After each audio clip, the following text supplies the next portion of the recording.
Hi ಎಲ್ಲರಿಗೂ. ನಾನಿವತ್ತು ತೈಕಿಳೆ ಅಂಬಡೋ ಅಂದರೆ ತೊಜಾಂಕ್ ಅಂಬಡೆ ಮಾಡುವ ರೆಸಿಪಿಯನ್ನು ಹೇಳ್ತೇನೆ. ಇದಕ್ಕೆ ತುಳುವಿನಲ್ಲಿ ತೊಜಾಂಕ್ ಅಂತ ಹೇಳ್ತಾರೆ. ಇದು ನೋಡಲಿಕ್ಕೆ ಮೆಂತ್ಯ ಸೊಪ್ಪು ಥರ ಇದೆ, ಈ ಥರ ಇದೆ. ಇದು ಮಳೆಗಾಲದಲ್ಲಿ ಮಾತ್ರ ಸಿಗ್ತದೆ. ಇದು ದಂಟನ್ನು ತೆಗೆದು ಖಾಲಿ ಎಲೆ ಮಾತ್ರ ಉದುರಿಸಿ ಚೆನ್ನಾಗಿ ತೊಳೆದು ಸಣ್ಣ ಸಣ್ಣದಾಗಿ ಕಟ್ ಮಾಡಿ ರೆಡಿ ಮಾಡಿ ಇಡಬೇಕು.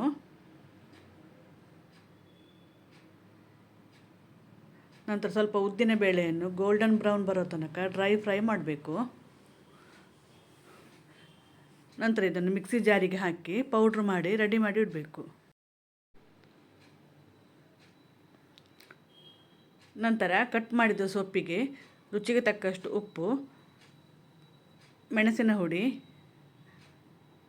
ಅಕ್ಕಿ ಹುಡಿ,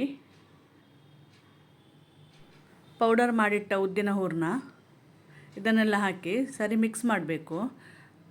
ನೀರು ಹಾಕಬಾರ್ದು ಫಸ್ಟಿಗೆ, ನಂತರ ಅಗತ್ಯ ಬಿದ್ದರೆ ಮಾತ್ರ ಸ್ವಲ್ಪ ನೀರು ಹಾಕಿ ಸರಿ ಮಿಕ್ಸ್ ಮಾಡಬೇಕಿದು. ಕೆಲವೊಮ್ಮೆ ಎಲೆಯಲ್ಲಿ ನೀರಿನ ಅಂಶ ಇರ್ತದೆ.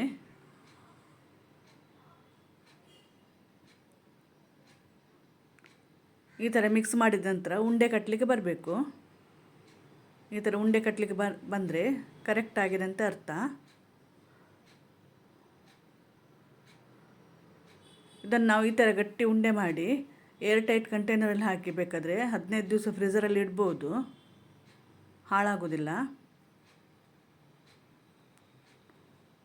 ನಂತರ ನಮಗೆ ಬೇಕಾದ ಸೈಜಲ್ಲಿ ಉಂಡೆ ಮಾಡಿ ಫ್ರೈ ಮಾಡಬೇಕು. ಎರಡು ಸೈಡ್ ಸರಿಯಾಗಿ ಫ್ರೈ ಮಾಡಬೇಕು. ತುಂಬ ರೋಸ್ಟ್ ಆಗಿ ಬರ್ತದೆ ಇದು. ನಿಮಗೆ ಈ ರೆಸಿಪಿ ಇಷ್ಟವಾದಲ್ಲಿ ಲೈಕ್, ಶೇರ್, ಸಬ್ಸ್ಕ್ರೈಬ್ ಮಾಡಿ. Thank you for watching.